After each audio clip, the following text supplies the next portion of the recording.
niatnya pun harus ikhlas dari hatinya yang terdalam, yang menginginkan wajah Allah Ta'ala.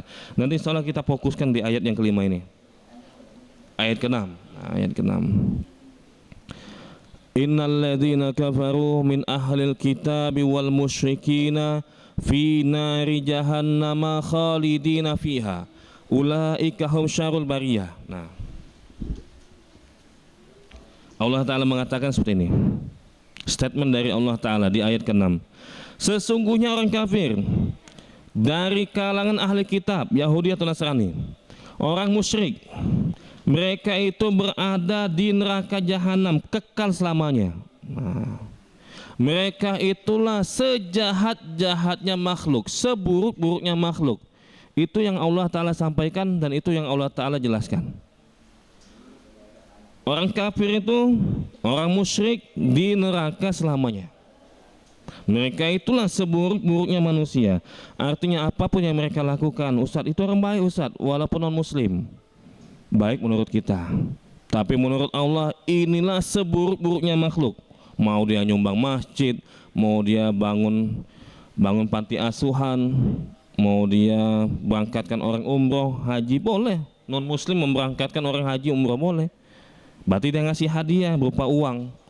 Tinggal orang yang berangkat tadi sudah memenuhi syarat atau tidak. Adapun uang kalau dikasih orang Yahudi sama Nasrani, orang non muslim, silakan, nggak apa, nggak jadi masalah. Hadiah dari perusahaan non muslim misalkan, yang kepilih ini, yang beli produk ini ada hadiahnya misalkan untuk umroh, silakan, nggak apa-apa, nggak masalah itu ya. Itu kan baik Ustadz, kata Allah, ulaika hum syarrul bariyah. Mereka itu seburuk-buruknya makhluk. Kenapa seperti itu? Dosa mereka sangat besar sekali. Udah dikasih nikmat sama Allah Ta'ala, dikasih kesehatan, dikasih rezeki dan seterusnya, tapi beribadahnya kepada yang lain, bukan pada Allah Ta'ala. Kalau kita mengatakan perbuatan mereka baik Ustadz, mereka suka bantu, bahkan ada tetangga yang dihajikan sama non muslim ini, diumrohkan, dosa mereka jauh lebih besar dibandingkan yang mereka lakukan. Mereka berbuat syirik itu jauh lebih besar. Dan kata Allah Ta'ala, khalidina fiha, kekal. Ngapo kekal itu Pak Ustadz? Nah sudah, kalau ngapo kekal itu memang kekal, kata Allah sendiri. Kan mereka kafir cuma 60 tahun, ngapa kekal? Nah, kadang-kadang ditanya kayak gitu. Mereka kan 60 tahun hidup dalam kondisi musyrik, hidup dalam kondisi beragama non muslim. Tapi kok selama-lamanya? Yang mengatakan selama-lamanya itu Allah, harus kita yakini. Adapun sebabnya kenapa? Karena mereka itu dijelaskan sama ulama berniat selamanya untuk beragama non muslim. Mereka tuh dari awal sudah nyetel niat untuk untuk selamanya beragama non muslim. Sudah pas, sesuai dengan dihukum selama-lamanya. Allah alam bisawab. Itu ya. Ini ayat ke-6. Ayat ke-7. Nah, ayat ke-7. Innal ladzina amanu wa 'amilus shalihat ulaika hum khairul bariyah. Sungguh orang-orang yang beriman dan mengerjakan kebajikan, mereka itu adalah sebaik-baik makhluk. Kebalikannya, kata Allah Ta'ala, yang beriman, yang beramal soleh, inilah sebaik-baiknya makhluk. Tidak cukup iman, tapi harus dilengkapi dengan amal soleh. Ayat ini, ayat ke-7, dijadikan dalil sama ulama. Sebagian ulama mengatakan manusia itu lebih baik dibandingkan malaikat, kata sebagian ulama ya. Kenapa seperti itu? Karena ayat ini mencakup siapapun yang beriman dan mengerjakan amal soleh, maka itu sebaik-baik makhluk. Itu klaimnya dari Allah Ta'ala. Sehingga sebagian ulama sekali lagi berdalil bahwasanya manusia itu lebih baik dibandingkan dengan malaikat. Apakah benar manusia itu lebih baik dibandingkan malaikat? Jawabannya Allah alam bisawab, saya lebih milih pendapat ulama. Dari satu sisi mungkin ada yang lebih baik malaikat, dari satu sisi yang lain, ditinjau dari sisi yang lain, mungkin ada yang lebih baik manusia. Dari sisi amanah, nah manusia mungkin lebih baik karena mendapatkan amanah untuk ngurus bumi ini, untuk mengisi bumi ini beribadah pada Allah Ta'ala. Dari sisi kesolehan mungkin malaikat lebih soleh secara umum ya, mereka tidak pernah bermaksiat pada Allah Ta'ala. Adapun ayat ini kan umum sebenarnya, siapapun itu yang beriman dan beramal soleh. Malaikat juga beriman sama Allah Ta'ala sebenarnya dan beramal soleh. Allah alam bisawab. Dan ayat yang terakhir, jazaohum inda rabbihim jannatu adn tajri min tahtihal anhar khalidina fiha abada radhiyallahu anhum wa radu'an dzalika liman khasyya rabbah. Balasan untuk mereka di sisi Tuhan mereka yaitu mendapatkan surga Aden, yaitu surga yang mengalir di bawahnya sungai-sungai. Mereka kekal di dalamnya selama-lamanya. Allah ridho terhadap mereka dan mereka pun ridho kepadanya. Yang demikian itu adalah balasan bagi orang yang takut kepada Tuhannya. Jadi orang yang beriman dan beramal soleh, salah satu balasannya dari Allah Ta'ala akan dimasukkan ke dalam surga, surga Aden contohnya. Di situ ada sungai yang mengalir. Biasa aja Ustaz, sungai yang mengalir. Nah, makanya kita nggak boleh membayangkan nikmat surga itu seperti yang ada di dunia. Biasa Ustaz, sungai ngalir di bawah rumah kami itu biasa. Nggak terlalu menarik misalkan. Jangan bayangkan kenikmatan surga seperti yang ada di dunia. Jadi nggak menarik itu, biasa batu, jangan. Kata Rasul alaihi salatu wasallam, mala ainun ra'at wala udhunun sami'at wala khatara ala qalbi bashar. Kenikmatan yang ada di surga itu nggak pernah kita lihat dengan mata kita, nggak pernah kita dengar secara detail. Yang disampaikan secara umum aja kan, ini panjangnya gimana, warnanya gimana, itu secara umum aja. Nggak pernah kita dengar secara detail, nggak pernah terlintas terpikir dalam hati kita, oh paling bentuknya kayak gini, karena belum pernah kita lihat.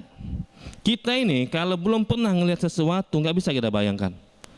Kamu kebayang nggak kalau kita cerita sama zaman dulu ya, kita Bu misalkan zaman 40-an tahun misalnya 1940 misalkan ngomong sama orang zaman dulu, Bu ada alat yang bisa ngomong dari sini sampai ke Jakarta, nggak bayang akal mereka, masa ada kayak gitu.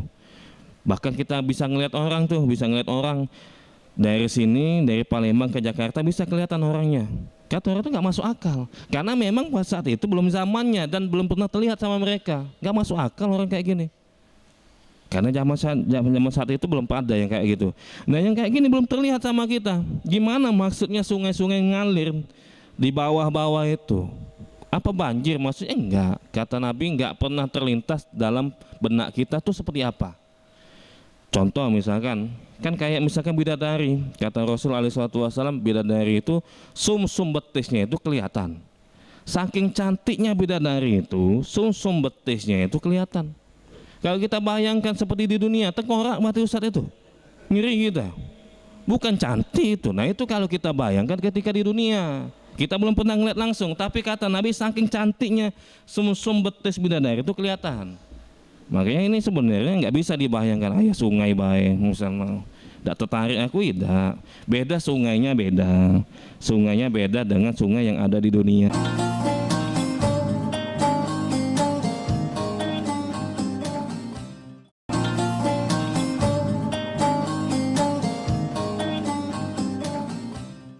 Allah al-bisawab, ya. Nah inilah ke-8 ayat dalam surat Al-Bayyinah. Inti pembahasan ini sebenarnya salah satunya adalah di dalam ayat yang kelima. Nah, di dalam ayat yang kelima, wa ma umiru illa liya'budullaha mukhlishina lahuddin hunafa'a wa yuqimu sholata wa yu'tuz zakata wa dzalika dinul qayyimah. Allah Ta'ala mengatakan mereka itu diperintahkan oleh Allah Ta'ala hanya beribadah pada Allah Ta'ala, bukan hanya beribadah mukhlishina lahuddin, tapi juga mereka itu dituntut untuk ikhlas. Nah itu diperintahkan untuk ibadah, namun dituntut untuk ikhlas, tidak bisa mengharap yang lainnya. Itu ya. Makanya dijelaskan dalam tafsir Al-Qurtubi, wa fi hadza dalilun ala wujubin niyyah fil ibadat fa inal ikhlasa min amalil qalbi. Nah, wa huwa an yurada bihi wajhullahi ta'ala la ghairah. Ayat kelima ini dalam surat Al-Bayyinah jadi dalil nih, wajib kita meniatkan beribadah itu ikhlas. Ikhlas ini amalan hati. Ikhlas itu maksudnya itu hanya menginginkan wajah Allah, maksudnya hanya mengharapkan balasan dari Allah Ta'ala, hanya menginginkan pahala dari Allah Ta'ala, tidak mengharapkan yang lain. Itu namanya ikhlas. Tinggal masalah kayak gini Bapak sekalian, boleh nggak kita ini beribadah tapi bercampur dengan niat yang lain? Di dalam surat Al-Bayyinah ayat 5 ini kita diperintahkan beribadah untuk ikhlas. Ini sebenarnya pernah kita bahas sebagiannya ini ya, tapi kita ulangi sedikit biar ingat lagi ya. Beribadah disertai dengan niat mencari keuntungan dunia itu bermacam-macam. Ulama memberikan perinciannya itu ya. Yang pertama, kalau niatnya itu untuk membantu orang, maka pahalanya double. Sering kita dulu pernah sampaikan, tujuannya untuk membantu orang misalkan itu ya, tujuannya untuk kebaikan, diantaranya untuk membantu orang, maka pahalanya bisa berlipat ganda. Dijelaskan di dalam kitab Qawaid Al-Ahkam fi Masailil Anam, kitabnya Al-Iz bin Abi Salam, jilid 1 halaman 212. Contoh misalkan orang sholat memperlama rukuk dia, itu kan tujuannya untuk bantu biar orang yang datang tadi dapat rakaat yang tadi. Kita dapat rakaat berjamaah itu kalau rukuknya sama-sama dengan imam, bukan jemaah masbuk ruku imamnya sudah i'tidal nggak dapat rakaat itu. Nah ada imam misalkan dengar lah pintu kebuka nih, saya lamain rukuknya, boleh nggak? Boleh, itu nggak apa-apa, nggak masalah. Niat dia pengen bantu saudaranya tadi yang telat masuk tadi biar dia dapat rakaat ini, itu kan nggak ada dalilnya kayak gitu secara umum. Mode kayak gini karena tujuannya membantu, maka pahalanya double. Dia ruku sekaligus juga dia membantu saudaranya agar mendapatkan rakaat tersebut sehingga dia tidak telat. Nah itu, ini yang pertama. Kalau tujuannya juga kebaikan, pahalanya double. Atau tujuannya ingin mendapatkan dunia, tapi sebenarnya ada dalilnya. Ustaz, saya pengen silaturahim Ustaz, biar rezeki saya nambah. Nah, boleh nggak kayak gitu? Boleh, nggak apa-apa, nggak masalah. Tapi kan niat dia ini pengen ini Ustaz, kesenangan dunia. Silaturahim kan amal soleh, iya benar amal soleh. Tapi niat dia ini pengen kaya, boleh nggak kayak gitu Ustaz? Nah, sedekah dia nih, sedekah. Tapi niat dia ini pengen sembuh dari penyakitnya, boleh nggak kayak gitu? Ini kan niat dia duniawi, mau dia kayak gini. Pertanyaannya, boleh nggak mau dia kayak gini? Jawabannya kata ulama, kalau ada keterangannya, entah itu dalam ayat Al-Quran atau hadis berkaitan dengan keuntungan dunia, dan kita meniatkan hal seperti itu, jawabannya dibolehkan, nggak apa-apa, nggak masalah, dibolehkan. Seperti misalkan di dalam hadis Bukhari Muslim, man sarrahu an yubsata lahu rizquhu aw yunsa'alahu fi asarihi falyasil rahimahu. Siapa yang senang, yang mau supaya rizkinya diluaskan, supaya umurnya dipanjangkan, maka sambunglah silaturahim. Silaturahim dia, biar rizki saya banyak Ustaz, biar umur saya ini bertambah misalkan, panjang umur misalkan, silakan. Boleh nggak kayak gitu? Boleh, karena memang ada dalilnya. Begitu juga sedekah karena pengen sehat. Kata Rasulullah SAW, dan hadis ini dinilai hasan oleh ulama, dau mardokum bisodako, obatilah penyakit kalian itu dengan cara bersedekah. Itu yang dijelaskan oleh Rasulullah SAW, obati penyakit kalian itu dengan cara bersedekah. Berarti kan dia ini nggak ikhlas Ustaz. Siapa bilang nggak ikhlas? Yang mode kayak gini boleh, tanpa mengurangi pahala sedikit pun, asal pertama memang dia niatnya ibadah. Walaupun ada sampingan niatnya tuh, pengen supaya sehat, sedekah ini, pengen silaturahim ini biar makin banyak rezekinya misalkan, boleh. Karena itu dianjurkan, diiming-imingi oleh syariat. Boleh kayak gitu tanpa mengurangi pahala sedikit pun, kalau ada dalil, kalau ada penjelasannya. Kalau amal ini nanti kayak gini, kalau memang ada dalilnya ya, itu dibolehkan, nggak apa-apa, nggak masalah. Yang masalah kalau nggak ada dalilnya, nggak ada dasarnya, dia pengen dapat keuntungan dunia misalkan, masalah dunia yang dia pengenkan, walaupun memang dia ikhlas. Kalau dia ikhlas tapi ada sebagian niatnya dia selipkan untuk keuntungan dunia, apakah boleh? Macam-macam. Kalau seandainya nggak ada dalilnya, contoh yang pernah kita contohkan ya, Ustadz saya pengen puasa, niat saya ini biar badan saya kurus. Nah, ada mau kayak gitu, diet ya. Saya puasa sekaligus saya diet. Niat saya ini biar badan saya kurus, biar badan saya ini agak entengan. Ini kan tujuan duniawi sebenarnya bercampur ini. Tapi nggak ada dalilnya. Puasalah kalian biar badan kalian kurus, kan nggak ada dalilnya. Kayak gitu, nggak ada dalam ayat Al-Quran ataupun hadis. Boleh nggak mau kayak gini? Jawabannya tetap dibolehkan, cuma pahalanya berkurang, nggak sempurna. Nggak sempurna, pahalanya berkurang. Tergantung dari niatan tadi. Ustadz, saya mau ke Mekah Ustadz, biar dagang, bisa dagang juga sana. Ya ini kan tujuan dunia nih, boleh sudah, silakan, nggak apa-apa, nggak masalah. Asalnya ikhlas. Asalnya ikhlas, mau umroh, mau apa, saya mau bisnis juga sekalian di sana. Boleh, nggak apa, nggak masalah. Asal sekali lagi tujuan utamanya itu adalah ikhlas, beribadah pada Allah Ta'ala. Adapun niatnya disertai dengan niat dunia, nah ulama mengatakan ini bisa mengurangi pahala. Allah al-misawab. Ini yang pertama. Yang kedua, masalah ini, masalah beribadah harus ikhlas. Nah kita sampaikan ini bapak-bapak sekalian ya. Ini pembahasan terakhir ini berkaitan dengan surat tafsir surat Al-Bayyinah. Ngajar misalkan, ngajar. Kalau ada orang datang ke musola ini, saya siap ngajar TPA sini. Di sini banyak anak-anaknya katanya. Misalkan ada orang datang kayak gitu ya. Tapi syaratnya saya minta bayaran sekian. Itu nggak apa-apa lah, kita sampaikan sekalian ya, sepaket ya. Boleh nggak mode kayak gitu? Dia mau ngajar baca Al-Quran di sini, ngajar TPA ya. Dari awal sudah berakad, setiap saya ngajar, sekali ngajar bayar saya sekian. Boleh nggak kayak gitu? Dan ini banyak mode kayak gini. Nanti kita contohkan ke yang lainnya, terapkan yang ke yang lainnya. Ngajar, bukan hanya ngajar TPA, ngajar di pondok pesantren, bahkan dosen juga bisa masuk ini. Dosen, silakan ngajar di sini Pak. Ngajar apa? Ngajar agama. Pendidikan agama Islam, ini kan pelajaran agama nih. Nego mereka masalah gaji. Gaji saya mau mintanya sekian. Calon dosen itu misalkan, atau calon guru. Boleh nggak mau kayak gini? Ini kan amal soleh sebenarnya. Ngajarkan agama Islam kan amal soleh. Amal soleh nih, boleh nggak dia tuh mau kayak gitu?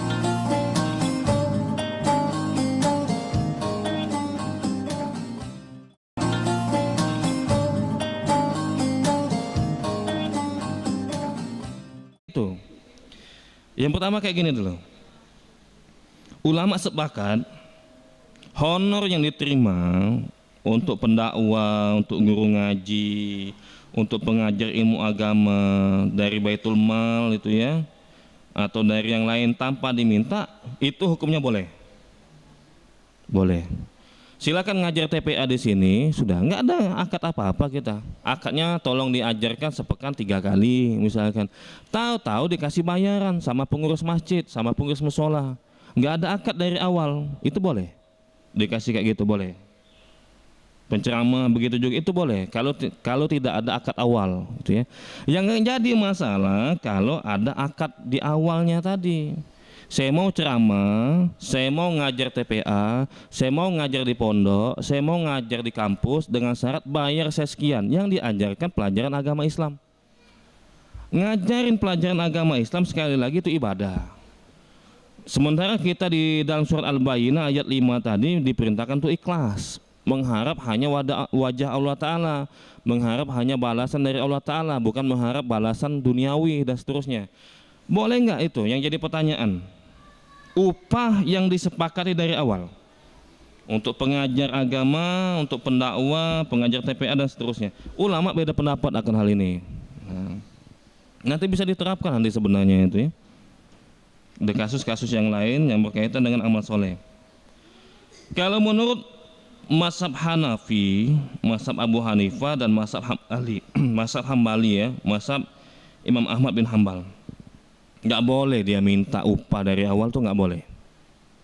Berdakwah, ngajarkan ilmu agama tuh nggak boleh minta dari awal. Itu menurut mazhab Abu Hanifah dan mazhab Imam Ahmad bin Hambal atau mazhab Hanafi dan Hambali. Apakah mereka ada dalil? Ada dalilnya, ada.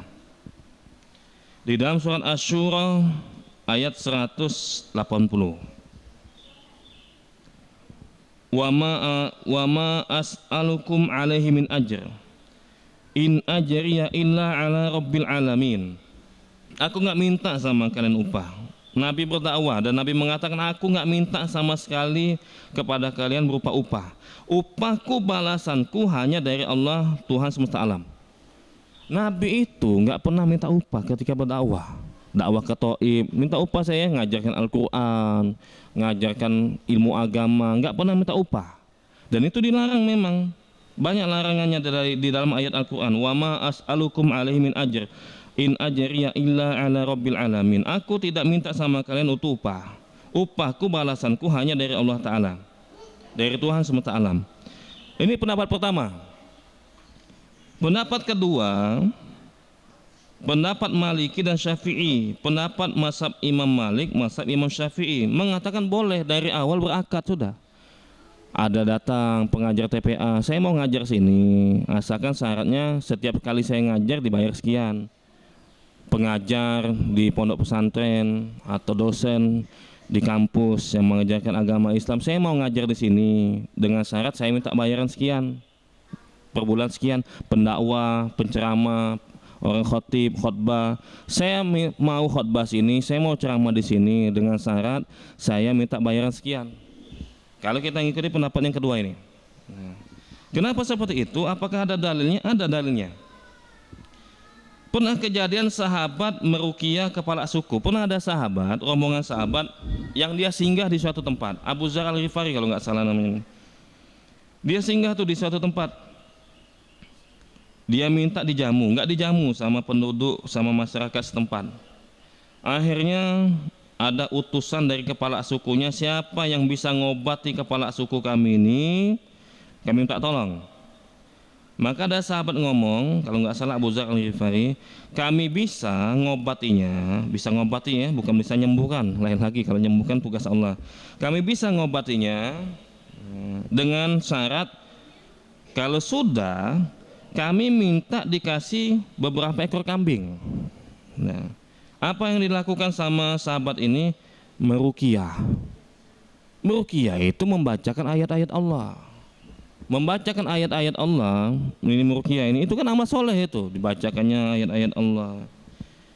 Akhirnya benar tuh, sembuh orang itu setelah diruqyah tadi. Dan kambing itu diambil sama sahabat tadi. Maka informasi ini nyampe kepada Nabi SAW di Madinah. Ngadu sahabat Nabi, ada sahabat ini masa minta upah dia dengan cara beramal soleh, meruqyah. Meruqyah kan amal soleh sebenarnya itu, minta bayaran dia membacakan ayat-ayat Allah Ta'ala. Apa kata Rasul SAW di hadis Bukhari? Inna ahaqqa ma akhatum alaihi ajron kitabullah. Sesungguhnya yang paling layak untuk kalian mintain upah yaitu kalian mengajarkan, membacakan ayat-ayat Allah. Boleh nggak Bapak sahabat tadi kata Nabi itu boleh. Nah ini ada dua dalil yang seakan-akan bertentangan. Jawabannya nggak ada dalil yang bertentangan. Kalau hadisnya sahih, ada ayat, jelas ayat semuanya sahih, itu nggak ada yang bertentangan. Yang bertentangan mungkin cara pikir kita yang belum sampai ke sana. Kesimpulannya, Allah al-misawah. Kesimpulannya ya.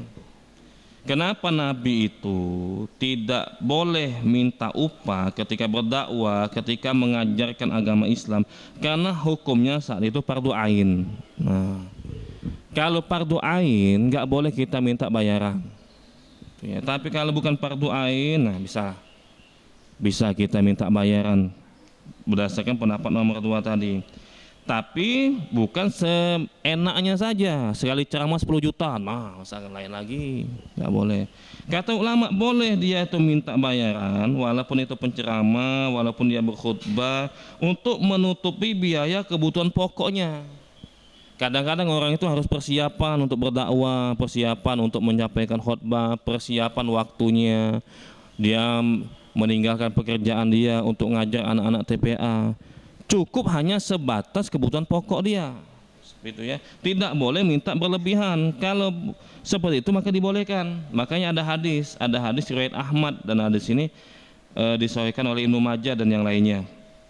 Iqra'ul Qur'an wala taghlu fihi wala tajafu anhu wala ta'kulu bihi wala tastaksiru bihi. Kalian boleh membacakan ayat-ayat Al-Qur'an, jadi imam. Nah, jadi imam di mana? Di Dubai dengan gaji sekian, nego dia, saya nggak mau gaji sekian, gajinya lebih tinggi lagi misalkan. Kata Rasul SAW, bacakanlah ayat Al-Quran, silahkan, tapi jangan berlebihan, jangan juga meremehkan. Tajwid-tajwidnya nggak dibaca, jangan makan dari situ jangan untuk memperbanyak harta dari membacakan ayat-ayat Al-Quran. Artinya boleh minta sekedarnya kalaupun dari awal, tapi jangan untuk memperkaya diri. Ini dilarang dalam Islam. Saya mau ceramah dengan syarat sekali ceramah 50 juta, lebih dari kebutuhan pokoknya, kecuali kebutuhan pokoknya memang 50 juta. Saya sebulan ini perjalanan kemana, ke ujung dunia, perjalanan ke ujung Indonesia, banyak pekerjaan yang saya tinggalkan. Memang kebutuhan pokok saya 50 juta, tinggal di Papua, bininya 4 misalkan, wajar sudah. Wajar kayak gitu. Tapi kalau berlebihan, nggak bisa berlebihan. Untuk memperkaya diri. Kenapa minta 50 juta? Mau beli rumah, mau beli mobil, nah lain lagi gitu. Tapi kalau sekedar untuk membeli beras, walaupun sudah berakad dari awal, sebagian ulama mengatakan dibolehkan. Allah al-misawab, ya.